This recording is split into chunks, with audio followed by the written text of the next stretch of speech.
Hello and welcome to part 2 of Cavalier GL driveway engine swap thing. We picked this up on Saturday afternoon after I've just had my delicious steak and gravy pies for lunch. And then we go on through a Sunday and getting the engine fired up and all that.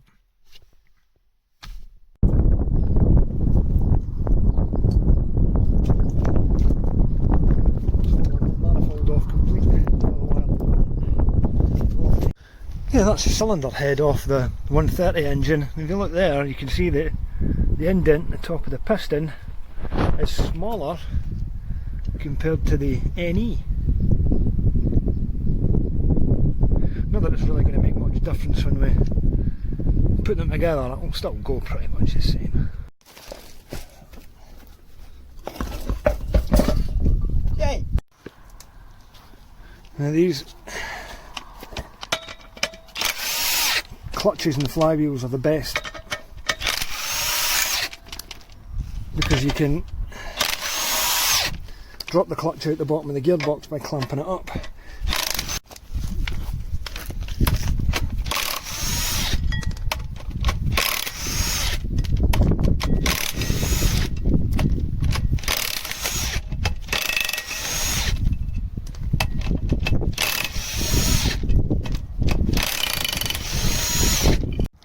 This is an F16 gearbox and it's the best setup ever. You've got this plate here that comes off the bottom, and if you're changing the clutch all you have to do is clamp it together using a set of clips and it will drop out the bottom. The input shaft is removed by taking the end of the gearbox off and you can just pull it out. It's even better on a Mark II Cavalier because there's just a little access cover that you unscrew instead of having to take the whole end off it. But unfortunately they stopped doing that. Right, that's me completely finished with the old 130 bottom end. Got no use for that anymore, so it can now sit there as a garden ornament for the next several years. Cylinder head sitting here. So it's now a matter of moving on to the NE and getting it all cleaned up. So the sun's out now and the wind's dropped and it's lovely. Won't last though. Okay, so the engine's been sitting for 6 years and you can see the number one piston's really got a lot of rust in it, so I'm going to soak it down with D-block and let it sit for a while before I attempt to clean it up.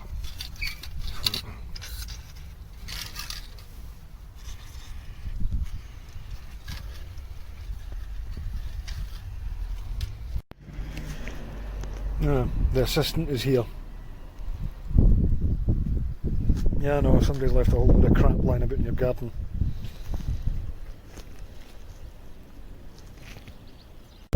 Right, so I've bolted the engine back onto the gearbox and I've cleaned up the block surface. I'm still in the process of cleaning out the bores and the pistons.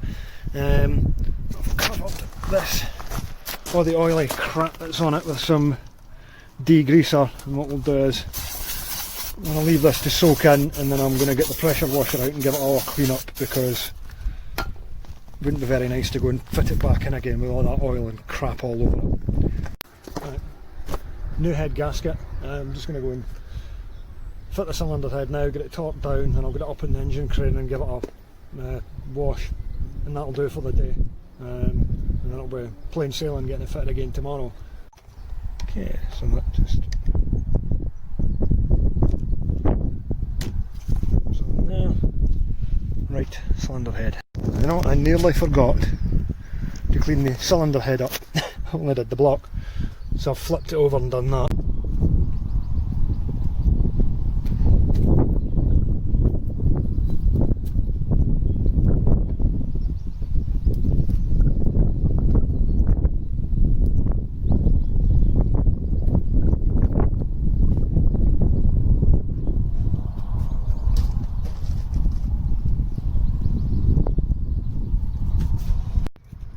It's 6:30 now, so I'm going to finish up for the day. I fitted the inlet manifold, alternator, starter motor to the engine. I've not torqued it down yet. I need to go and get some silicone sealant. I don't have any of that, so I can't really go any further at the moment. So tomorrow morning I'll get the pressure washer out, clean it all off, and then fit the last few bits on it, torque the head down and get it fired in there. That's all went pretty well, apart from the bloody wind all day, but There we go, right, back at it, Sunday. Right, Sunday morning, worst weather we've had in weeks. It's raining, windy, cold. So obviously, you know, knew that was going to happen when I was going to put an engine back in the car. So anyway, I'm going to jet wash this off and then go to Halfords to get some sealant.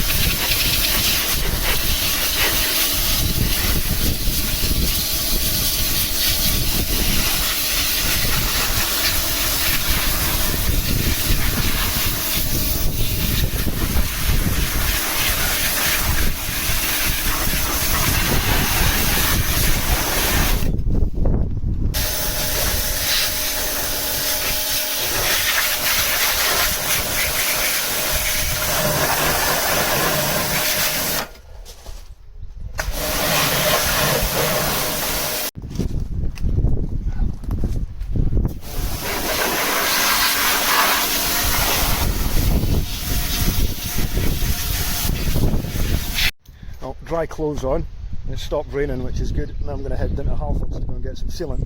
Normally I would have got all the stuff together from Dingbro on a Friday afternoon, but I left it too late, so we'll just pop down to Halfords. Down at Halfords and I go straight in. You just walk up to the door and they hand you the stuff to the door and click and collect. This car park would normally be absolutely full of cars on a Sunday morning. Kind of weird. Anyway, back to the Cavalier. The weather really sucks today. So I've built up more of the engine. I'm now going to top the head down. I'm doing it old school with a Haynes manual. 25 Newton meters and then 390s, which you're supposed to do with a dial gauge, but you don't need to.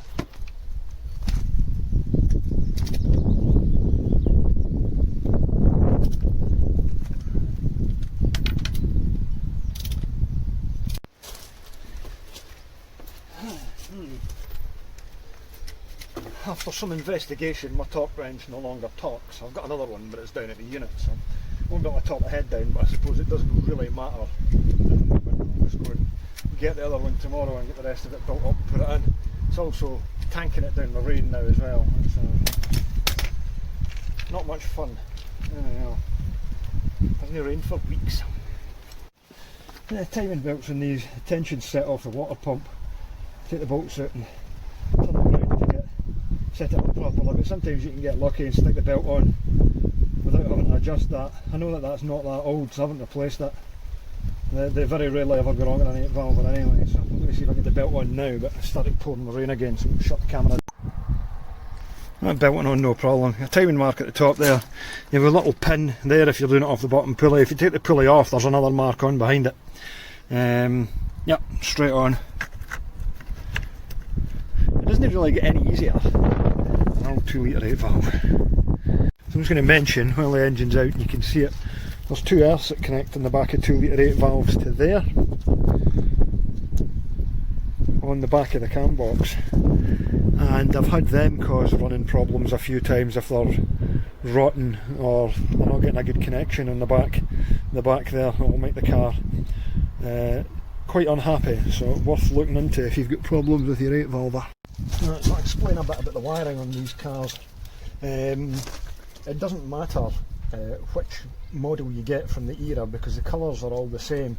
This is the starter motor harness from the 1.8 carburetor, and it doesn't match up exactly to the one off the SEH injection, but it doesn't really matter.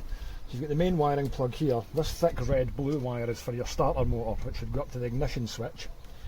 You've then got a black ignition live wire, which is going to connect into your SEH loom. There will normally be a plug on this, but this has lost it. And that little black wire on the SEH, or a 16 valve potentially, if that's not connected it won't run. You've also got, that's your green there, green's always rev counter on the SEH loom, so that gets connected in the car. There's a connector for that. Now, back here, blue, green, that's always your oil pressure switch. Blue, white, that's the battery, and this wire here, which is black, because I've had to repair it. That's blue, and that's your temperature gauge. All these wires will terminate up at the dash clocks. Normally they'll all connect through this wiring plug, but these extra wires here are ones, there's a couple of them for the reverse light switch, and some of them you basically don't need. There are two on it, brown yellow, brown blue, which are to do with the engine management light. Now they, obviously I don't have any connections for them off this because it's a different loom. On the SEH and most injection looms you'll have these little green and black plugs here, and they terminate in the footwell down by the ECU. Now this car doesn't have these, but we can just go and snip into them, and I'll get that brown yellow, brown blue, and get the engine management light wired up on it. But so the rest of them run through that plug there, but if you keep to the colour coding you can never ever really go wrong. Alright, just last to say, I'll show you inside the car, the thick red blue wire is always your fuel pump. That'll be what's giving that the power. Right, I'm going to do some more. Right, so engine's ready to go in now, but then it just occurred to me I had a look in the engine bay and it's a filthy mess, so I'm going to jet wash that as well. It'd be rude not to, considering I'll never get done again otherwise. Nah, we can't put the engine back in without being in that much of a mess. No, oil spilled everywhere. I'm going to get this cleaned up and feel much better about it. Now I'm going to hit it with some of this stuff, see if it makes a bit of a difference.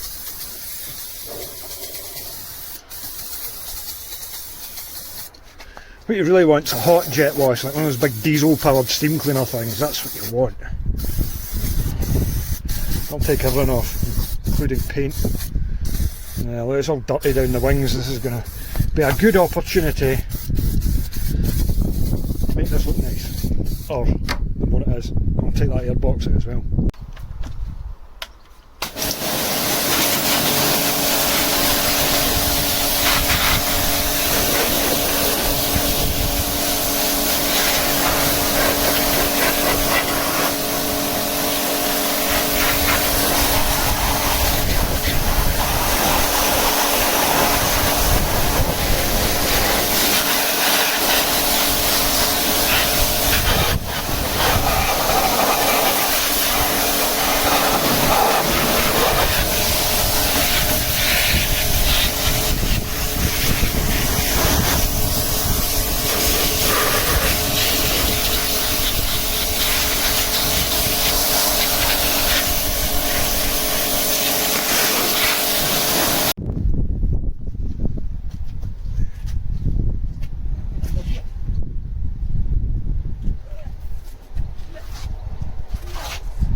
Stuff demon clean. I don't have any G101.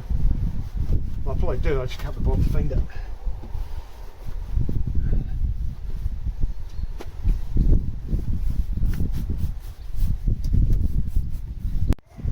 That's much better. Well, it's not shiny or anything, but at least if everything's clean, you know. Anytime you go and work on the car, you're not getting covered in oil and grease and crap. So yeah, now it's time to put the engine in. Yeah, so I just shoved the engine underneath the car and then hooked it up to the engine crane. Just crawl under and do two 15mm bolts in at that side, and I'm just about to go under and put the two 15s in under there, and then we can go and put the subframe on it. I'm going to put the subframe under it now. I just hit that with the pressure washer and a bit of brake cleaner. It's covered in oil and I prefer not to get any more filthy when I'm shoving it under. I think I might need to use the trolley jack to support the back of it. This is usually a lot easier if you've got somebody else to assist you.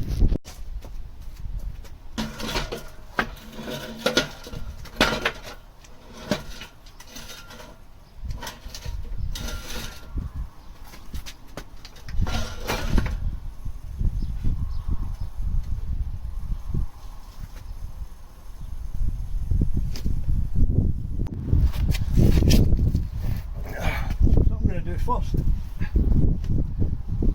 I'm just going to connect the bottom ball joint bolts so the subframe is supported in the middle.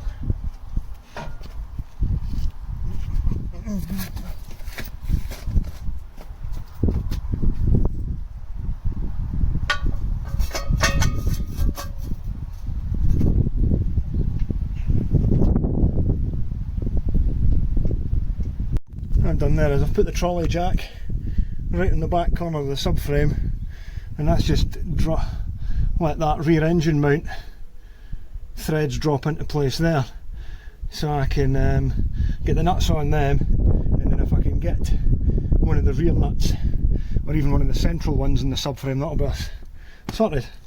That was going pretty well so far. Sometimes I can have a bit of bother putting these on. That's it, like a punch. Line up, lined up. These.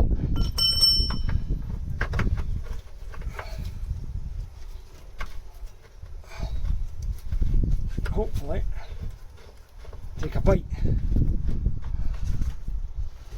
Oh! Here's one of the other 18. That's gone straight in as well. Happy days. Trick is not to nip anything right up tight. Get it all in a good few threads until we've got every bolt in. Right, the two back wishbone bolts, and that's them all in. Happy days. Something's all bolted on. Crane out the way. Go underneath and then flip the exhaust.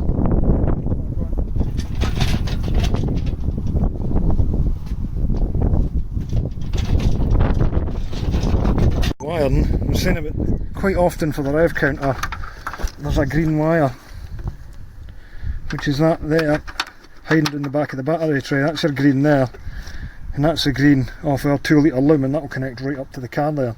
But anytime you're looking for a rev counter wire, it will be green.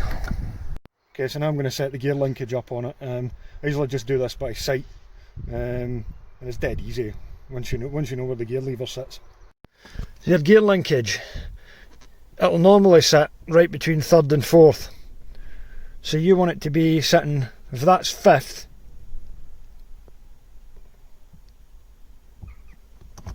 that's over in reverse, so you want it to be in the middle of these two.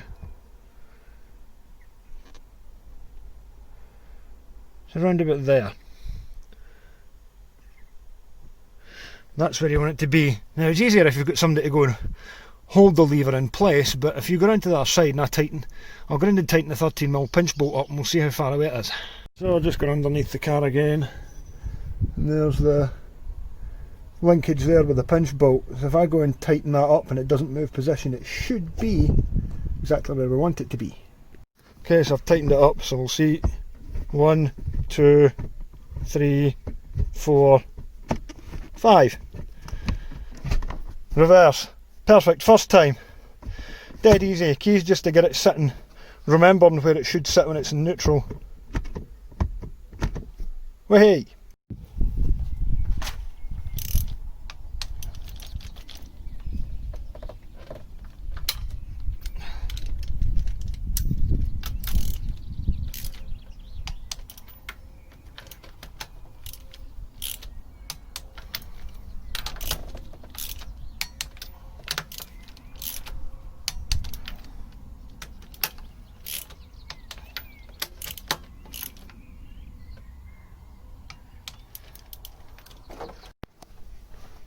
Okay, let's see.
Hopefully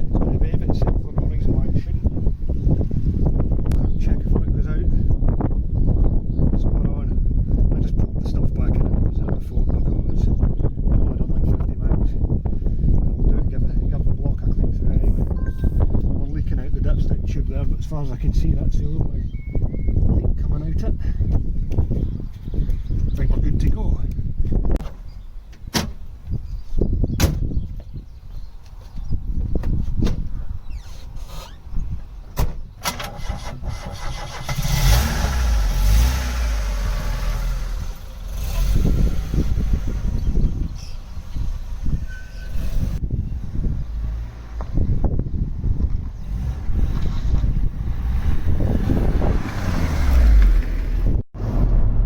Okay, so here we go, Cavalier GL 1.8, dragged out the side of somebody's house for it and sat for a while. It was green with mould, was going to be banger raced, so obviously I've changed it from a rubbish 1.8 carb to the 20 SEH, and now to see what it's like with the NE bottom end on it, because that's what I had lying about.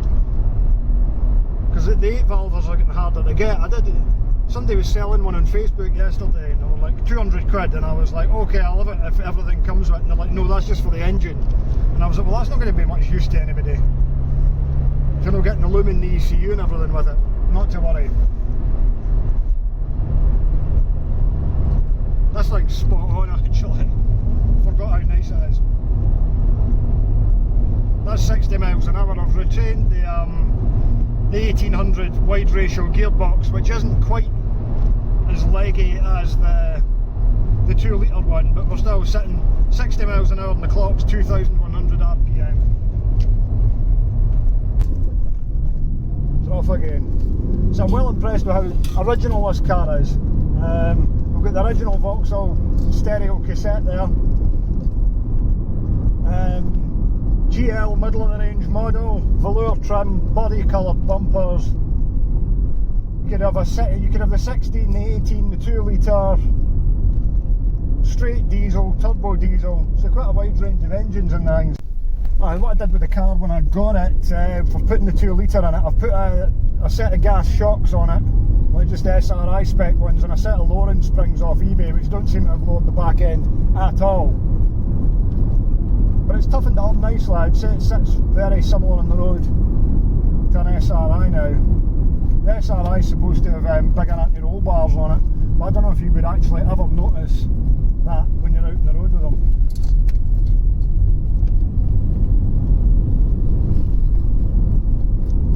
That'll wait, there's somebody coming down here in a Land Rover.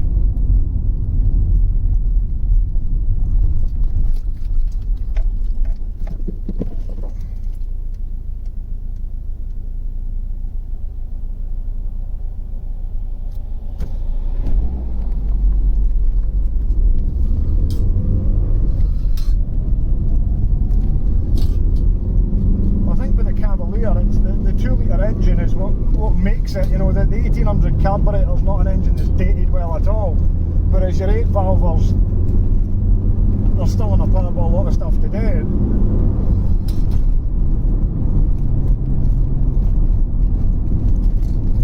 As I mean, what I would say about the 2 litre 8 valve, it's dated a whole lot better than the 1800s, which I always thought were a bit underpowered. Alright, I'm going down here. So there's some people walking about in the middle of the road. Come on, I want to see what my Cavalier can do here.